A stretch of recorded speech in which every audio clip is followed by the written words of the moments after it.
அதிகாரம் 4வது வசனம். 1 பேதுரு 5ஆம் அதிகாரம் 4வது வசனம். அப்படி செய்தால் பிரதான மேய்ப்பர் வெளிப்படும் பொழுது மகிமையுள்ள வாடாத கிரீடத்தை பெறுவீர்கள். மகிமையுள்ள வாடாத கிரீடத்தை பெறுவீர்கள். பார்த்தீங்களா, எத்தனை கிரீடம் இருந்தாலும் அத்தனை கிரீடமும் வாடி போயிடும். அதாவது பாவத்தில் விழுந்துட்டிங்கன்னா அந்த பாவத்தில் விழும்பொழுது உங்களுடைய கிரீடம் அழுக்குப்பட்டு போய் கெட்டு போய் விழுந்துடும். ஆனால் விழாத வாடாத மகிமையோடு இருக்கிற கிரீடத்தை பெற்றுக்கொள்ளணும்னா நீங்கள் அவருடைய வார்த்தைக்கு கீழ்ப்படியணும். பிரதான மேய்ப்பர் வரும்பொழுது அவர் வெளிப்படும் பொழுது மகிமுள்ள வாடாத கிரீடத்தை உங்களுக்கு தருவார். சரிங்களா, நீங்கள் உண்மையுள்ள வாழ்க்கையை வாழ்கிறீங்க. அந்த வாழ்க்கையில் தடுமாறிடாதீங்க. தேவனுக்கு பயந்து நடந்து கொள்ளுங்க. சரிங்களா, அவர் கர்த்தருக்கு பயப்படுற யாவரையும் சிறியோரையும் பெரியோரையும் அவர் ஆசீர்வதிக்கிறார். சரிங்களா, அதாவது நீங்கள் ஆசீர்வாதமாக இருக்கிறீங்க. உலகத்தரம் பின்னாடி போய் விழுந்துடாதீங்க. சரிங்களா, கர்த்தர் உங்களை ஆசீர்வதிப்பார். 4வது கிரீடத்தை பார்ப்போம். அழிவில்லாத கிரீடம்.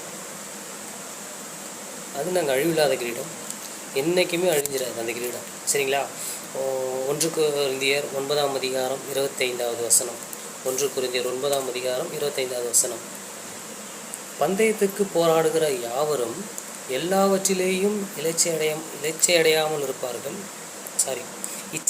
இருப்பார்கள்.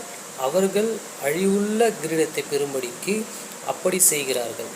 நாமோ அழிவில்லாத கிரீடத்தை பெறும்படிக்கு அப்படி செய்கிறோம். சரிங்களா, அதுக்கு முந்தின வசனத்தை நீங்கள் எடுத்து பார்த்தீங்கன்னா, பந்தய சாலையில் ஓடுகிறவர்கள் எல்லோரும் ஓடுவார்கள், ஆகிலும் ஒருவனோ பந்தயத்தை பெறுவான் என்று அறியீர்களா? நீங்கள் பெற்றுக்கொள்ளத்தக்கதாக ஓடுங்கள். நீங்கள் ஓடுற ஓட்டம் உங்களுக்கு தான் என்னன்னு தெரியும். 2 பேர் ரோட்டில் ஓடுறாங்க அப்படின்னா, ஒரு பந்தய ஸ்ட்ரீட்டில் ஓடுறாங்க அப்படின்னா யாராவது ஒருத்தர் தான் முன்னாடி வர முடியும். சரிங்களா, ஆனால் நீங்கள் ஓடுற ஓட்டம் என்னென்னா ஒவ்வொருத்தரையும் ஜெயிக்கும்படி ஓடணும். புரியுதுங்களா? ஒரு பந்தய ரோட்டில் ஒருத்தர் 2 பேர் ஓடுறாங்க அப்படின்னா 2 பேருமே ஜெயிக்க முடியாது. 2 பேருக்குமே பதக்கத்தை கொடுக்க மாட்டாங்க. யாராவது ஒருத்தருக்கு தான் பதக்கத்தை கொடுப்பாங்க. ஆனால் தேவனாகிய ஆண்டவர் கர்த்தராகிய இயேசு கிறிஸ்து சொல்லுகிறது என்னென்னா, நீங்கள் எல்லாருமே ஓடுங்க.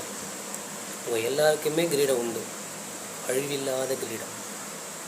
சரிங்களா, நீங்கள் வெற்றி பெறுவீங்க. வெற்றி பெற வைக்கிறது தான் அவருடைய வேலை. ஓடுகிற ஓட்டத்தை ஜெயமாக பெற்றுக்கொள்ளுங்கள். கர்த்தர் உங்கள் முன்னிருப்பார்.